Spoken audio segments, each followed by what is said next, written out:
Hi and welcome to my kitchen. Today we're going to make a batch of breakfast burritos. I love these because they stretch your ingredients. So I've got 10 eggs here. This is going to make 6 burritos. So figure it's about an egg and a half per person. A burrito is super filling. So for most people, a whole one of those is going to be really satisfying and hold you over till lunch, unless you want to eat it for lunch. So I'm just going to whip up the 10 eggs. This is the classic batter bowl, and this is our stainless steel whisk. Now, if you haven't been watching me for a while, my name's Julie. I'm a Pampered Chef consultant. I've been doing this since 1996. So all the tools that I show you here are available for purchase on my website. So we're gonna go ahead and pop these into the microwave. This is the tortilla warmer. I have 6 flour tortillas in here. This makes your tortillas nice and pliable, and it makes them soft. So if you need to, let's see here, we're gonna do 45 seconds. If you need to have soft tortillas to roll up to make fajitas or for any reason, you're gonna love doing this. It keeps them hot your entire meal, but in this case, it's gonna make them nice and soft so we can fill them. Okay, let's go ahead and dice the pepper. To take the core out of your pepper, just take your thumb, push it straight in, and when it pops in there, you can break it open with your hands so you won't lose any part of it. Do you see that? You need just half of it, so I'll save the rest for another time. Just get those seeds out, and then we'll go ahead and dice it up. So we're gonna go ahead and give this a dice. The proper way to hold your chef's knife, 3 fingers on the bottom, and then your thumb and forefinger are holding here at the top. So you wanna curl your fingers, and your chopping should not be a noisy event, okay? So just slide through there. This is the Foundations knife that comes in a set. We've got color-coded knives. We have forged knives that come in a bigger set. We've got knives for everybody. And a good knife in your kitchen is a must. Those in half to start, and then we'll just go ahead and slip right through there.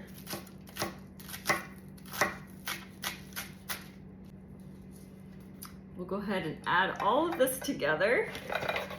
You can really add whatever vegetables you like to this. I like this combination because they're really colorful and it makes it look pretty. Let's go ahead and add some salt and pepper. I'm gonna go easy on the salt because we're gonna have some salty bacon and cheese and some black pepper.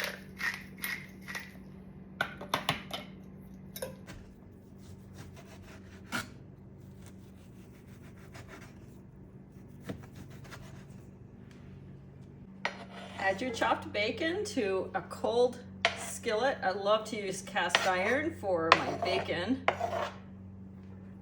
The trick is to cook it low and slow. So I'm gonna put it on low heat and add my splatter screen.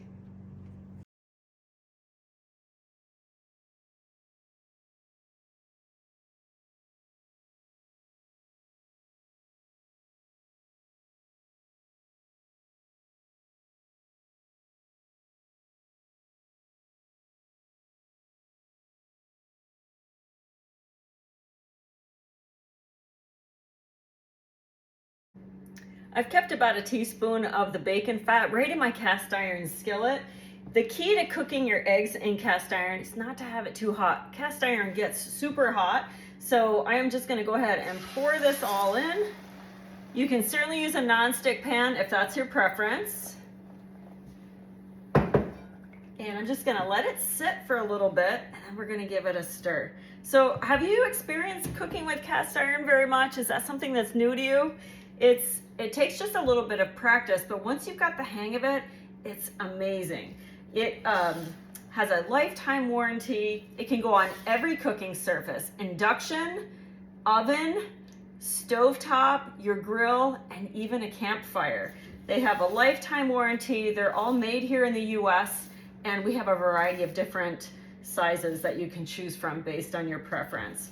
So because I've got it on my low heat, I'm not gonna burn my eggs. And you'll find that your cast iron gets better over time.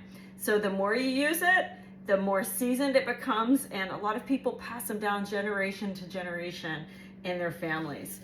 I like that ours is shaped like a circle square, so there's no long handle on one side, just two short handles, which makes it easy for moving, especially when you've got food in it. Our eggs are just about set. There's still some moisture in there. Remember, your cast iron is going to stay hot for quite a while. So at this point, I'm going to turn the heat off and just let the residual heat finish cooking the eggs. Okay, we're ready to assemble. So I have my bacon right here, all crumbled up and ready. I have grated cheddar. I pulled this right out of the freezer. I grate my cheese and store it in there, so when I need it for a job like this, I can. And then I've got my eggs and my tortillas. So you want to do one at a time. Remember, your tortillas are warm because they've been in the microwave. Set it on a piece of foil and we're going to go ahead and build. So we'll take a little bit of bacon, or a lot, depending on what you like. And I'll take about a good spoonful of eggs. We want to be able to fold the edges in. So you want to think through making sure you don't overstuff it, because that'll make it difficult. Okay, and then a sprinkle of cheese over the top. So you have it in the third that's closest to you. Just bring the edges close to the inside here, and then start bringing it over the top. Roll it up, and sometimes they want to pop out, so just kind of push it back in. So your seam is seam side down. I like to put it diagonal this way, so I can just fold over my corners and then roll it up like that.